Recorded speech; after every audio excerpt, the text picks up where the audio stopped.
biometric authentication that was probably as good as at our primary data center.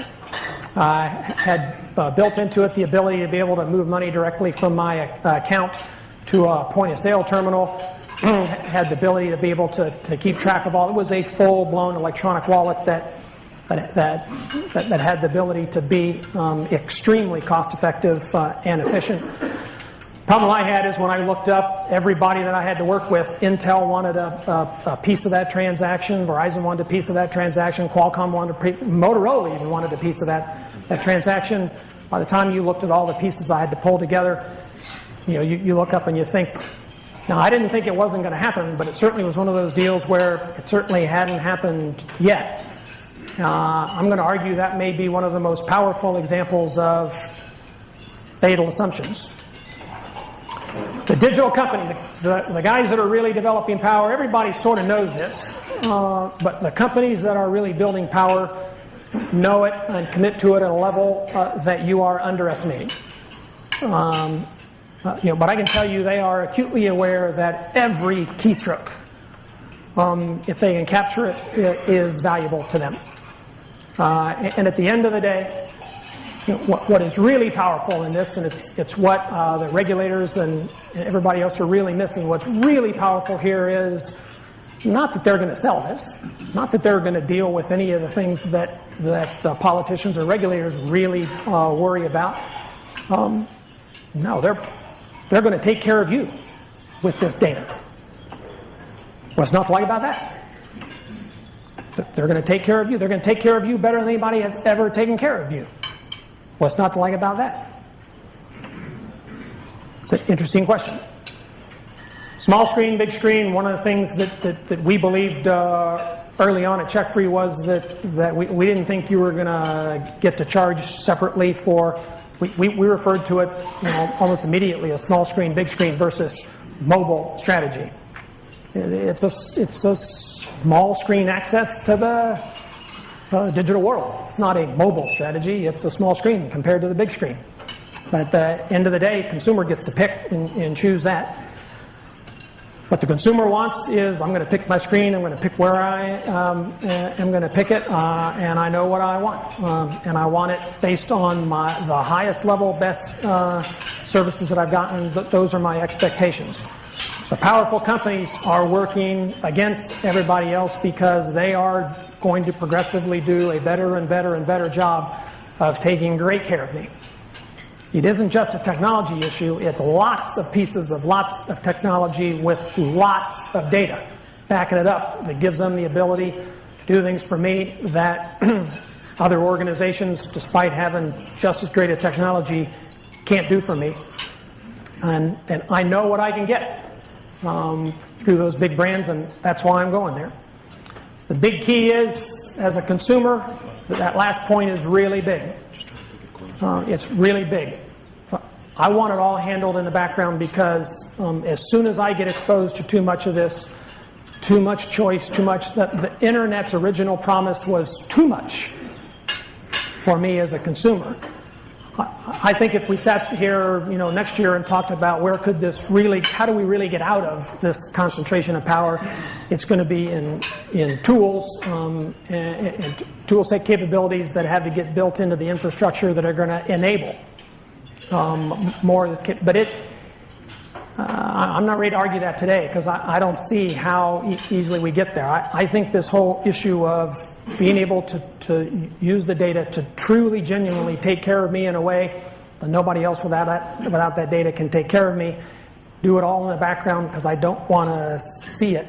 Let me see what I want to see when I want to see it, but do all that work, and I don't really want to know. In fact, one of the things that it just drives me nuts at this stage. I'm at a financial services conference in a committee meeting where the strategic leaders of a lot of the leading financial service organizations and investment services, as well as transactional services side.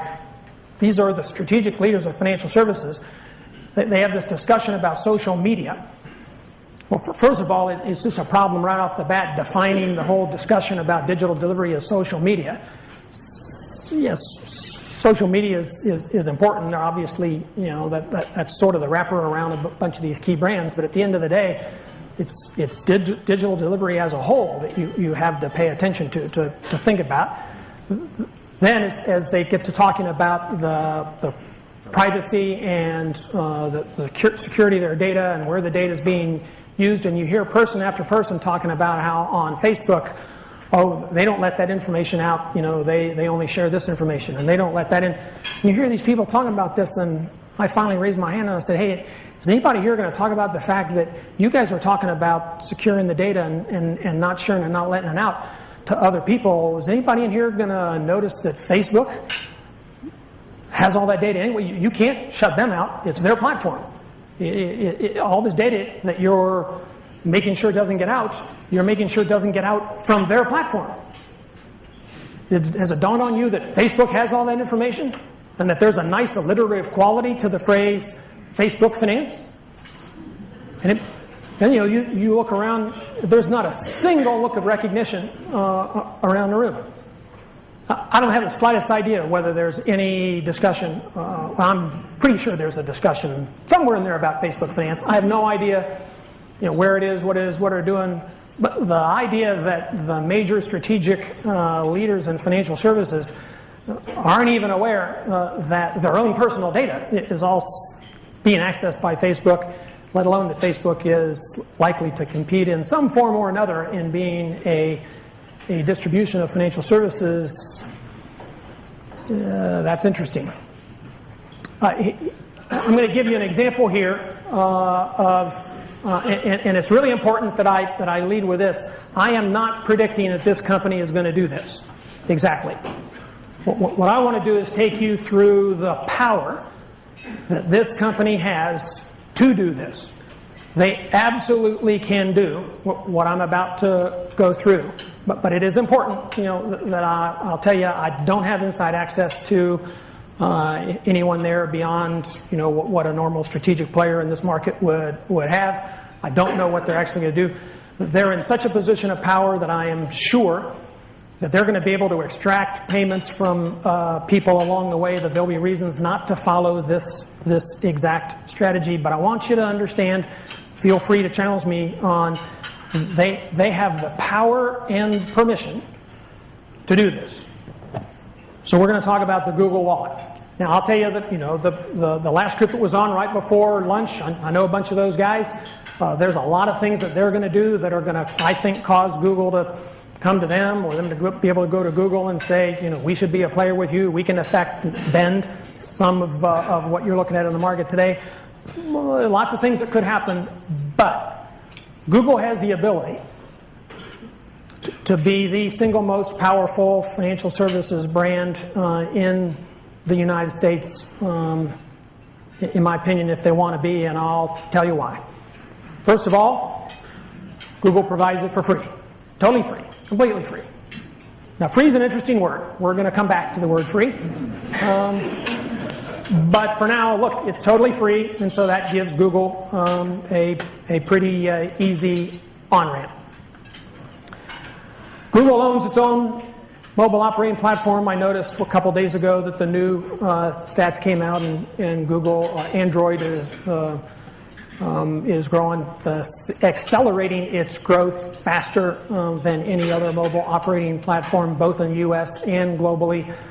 I said for a long time Google had been materially unsuccessful in anything other than search for a long time. Android is their first really huge, giant, total, absolute, complete breakthrough in terms of that they are massively successful in this space. And look, right off the bat, here you are, Google Wallet, financial services. It gives them the ability to be able to build the Google Wallet, embed it on the phone, and they don't have to pay the chip manufacturer. They don't have to pay the handset manufacturer. They don't have to pay the carrier network. They don't have to pay anybody in that stream. It's just going to go into the operating system itself. Google doesn't need interchange. So Google's looking at the most profitable business invention in the history of commerce, in my opinion. They look at it and say, I don't need it. I don't need a cut. Drives merchants crazy. They hate it.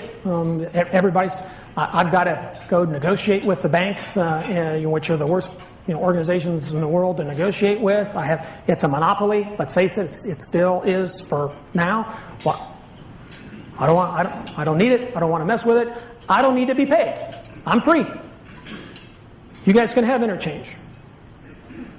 Now, I'm telling you, I think there's serious question that at the end of the day, Google's going to let everybody else keep interchange and they're going to run this whole thing. But for now, Google doesn't need the banks or the card systems.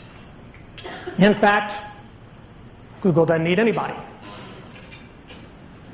They not only don't need anybody, but what most of these names down here now have realized, they didn't when it first came out, is Google not only doesn't need them, Google can provide most of the consumer-facing values at an enhanced level that they offer. And no matter what they do, no matter what their relationship is with you today, no matter how much you appreciate your relationship with all these guys, Google still gets to put its brand on the wallet at the top whenever they deliver whatever it is they decide to deliver on the wallet, because it's their operating system. It's their platform. They're the ones that get to put the service all together and deliver it to you on the user interface. That's what the operating platform gets to do. These are some pretty big names back here. And I can tell you within the banking industry, in my opinion, the three biggest banks in the country formed a joint venture with a stated purpose of going into person-to-person transactional payments, which there's just not a chance in the world that they really think that they can develop a product and go compete in that space as banks. I think they formed a joint venture for one reason, and that is individually they're too small to matter in a negotiation with Google. This is JPMC and Bank of America and Wells Fargo. Standalone, they're too small. The truth is Google just doesn't care about how big they are in banking. And so what you end up with is the fact that the power is on Google's side because Google owns you. And you are going to comfortably allow kind of the opposite of what we originally thought the internet was going to do. Yes, it's going to disintermediate. It's going to disintermediate direct deliverers in favor of a distribution brand, because the distribution brand is going to be able to provide instant gratification. Look, they're in the business of signing up merchants. They've got thousands of salespeople who sign up merchants all day long for advertising. They are moving them into this. They're going to do the Groupon discount. They're going to do the rewards for usage. They may use other organizations. They may use the organizations that were talking here earlier.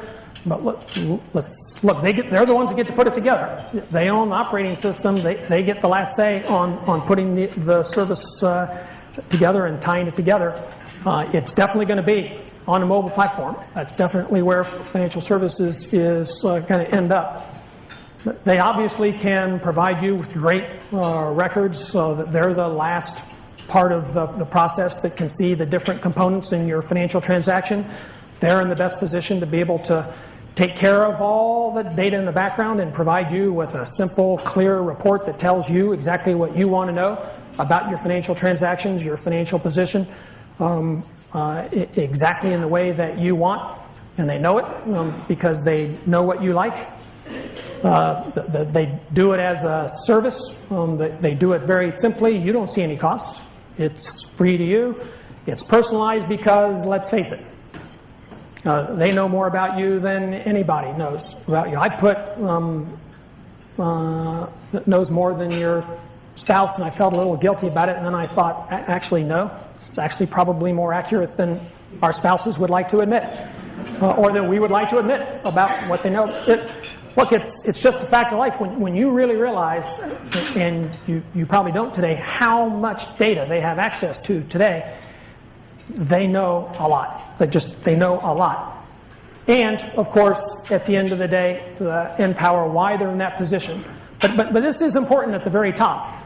You're not just going to comfortably allow Wallet to disintermediate. You are going to welcome Google doing all this for you, because the truth is, what's not to like about somebody taking all of the plumbing of all those other brands and taking it all care of it for you? So the banking transactions and the banking stuff, which is pretty darn unexciting, and why do I want to track that separately? And where do I get a discount? And where are my rewards? And how are my rewards accruing? And would I be better off going one place versus another because of the rewards I get? And when do I need to? They're going to take care of all that for me. What is not to like about that? And they're going to do it for free. That's a tough proposition to beat.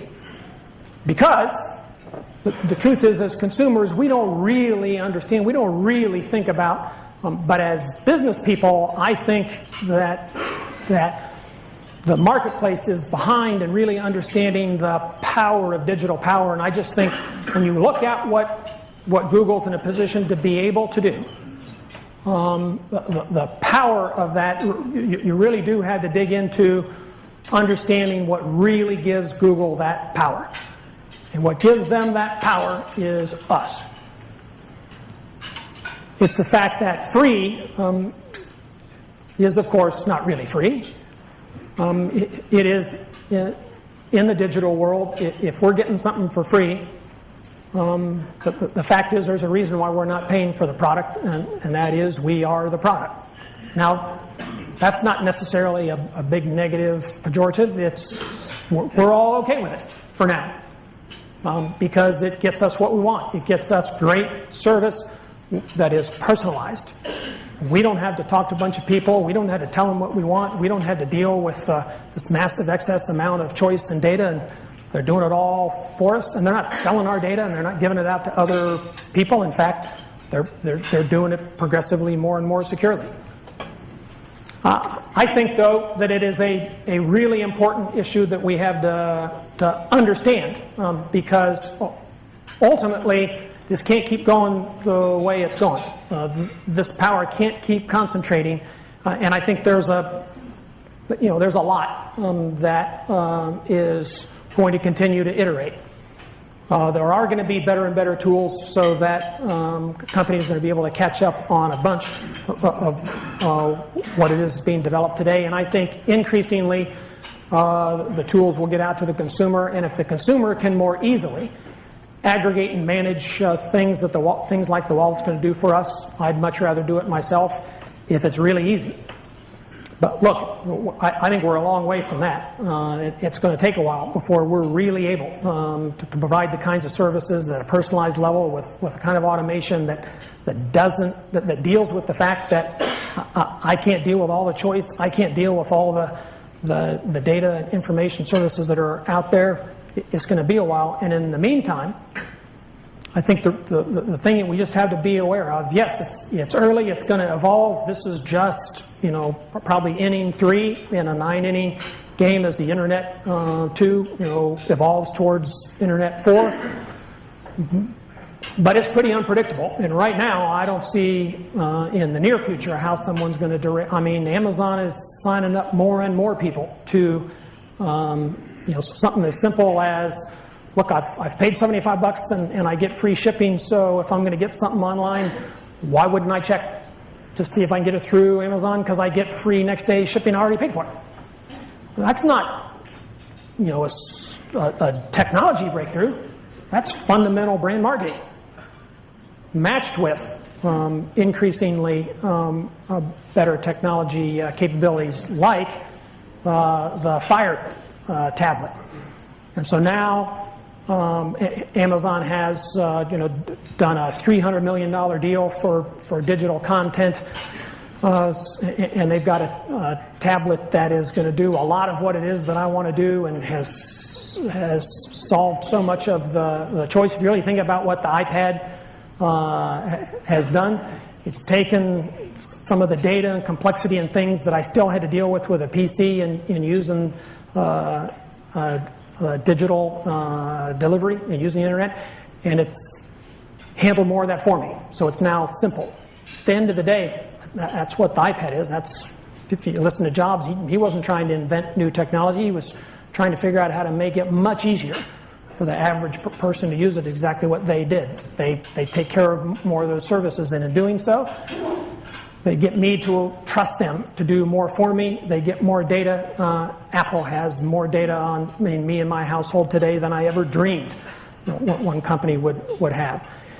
As they continue to accrue that data, their power is formidable. It is formidable.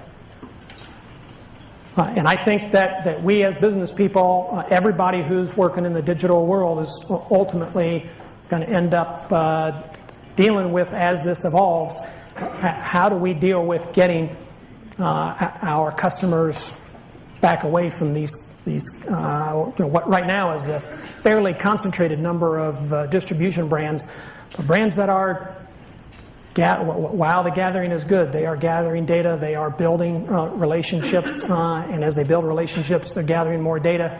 They are in a very powerful position. They know what we want, and they're doing a great job in delivering it to us. How do we get here? This is just another way of describing. I like looking at these different ways, sort of out of the ordinary, of what do you mean by so much, too much choice? And that's what happened with the original internet proposition. Had these guys at Akamai, these MIT engineers, have nothing better to do than to run math models. So they tell me they genuinely have run this this model, and they are all excited about it. It is supposedly an accurate description of the complexity of the digital market. So this is why consumers are so willing to trust these major brands, is because there is too much data out there. There's too much choice. The internet did too much what it said it was going to do. I'm not nearly ready as a consumer to deal with all that complexity, so I want you to take care of it for me. How complex is it?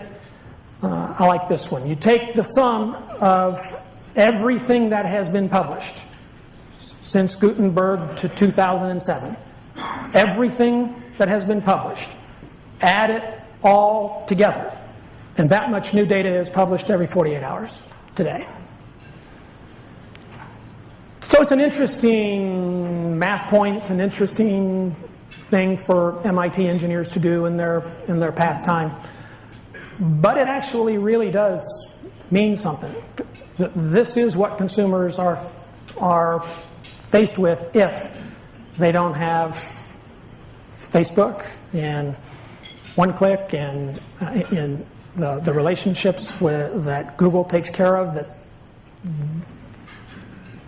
are free and that work pretty well for them. When you really think about it, they don't think about it this way, but it is in fact an overwhelming amount of data. Is it going to open up more? As we get to access more information and the tools get better and our capabilities get. It's definitely. I don't believe we're past inning 3 in a 9-inning game that's going to go at least to Internet 4, Internet 5. But I am impressed with the formidable amount of power that these brands have accrued, and the power that these brands have developed in positioning themselves in servicing us so well. Because at the end of all this, I can still tell you, am I not going to sign up for Amazon Prime? Nope, I signed up for Amazon Prime. I'm not going to sign up for Facebook because I don't have enough time to do my own emails, let alone giving people another way of sending me information. But pretty much everything else that I've talked about here, look, what's not to like about it?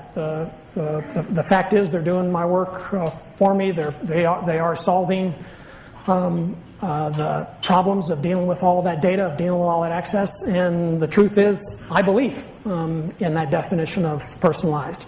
I really don't want to talk to you unless I have to. I want the personalized service to be done, and I love it when you know ahead of time what it is I want before I have to tell you. And if you're going to provide services that continue to accrue, aggregate, and deliver to me information in a simplified, easier to read form in a way that I like to see it, because you've seen how I like to see things, and I'm a participant.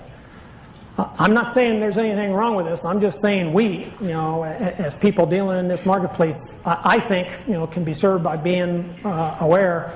This power is really concentrating. It will continue to evolve, but you're not going to get a wedge in these brands real easily in the near future, because the amount of data that they have acquired, the amount of knowledge they have and that they continue to have, and that they are increasing to gain on what we want and how to deliver it to us.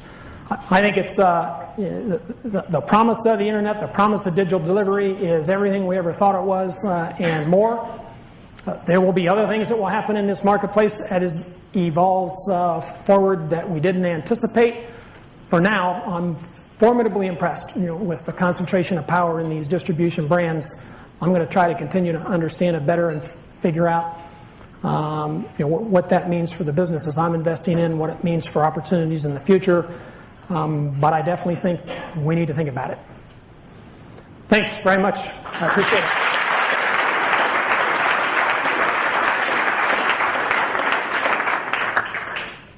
Wow.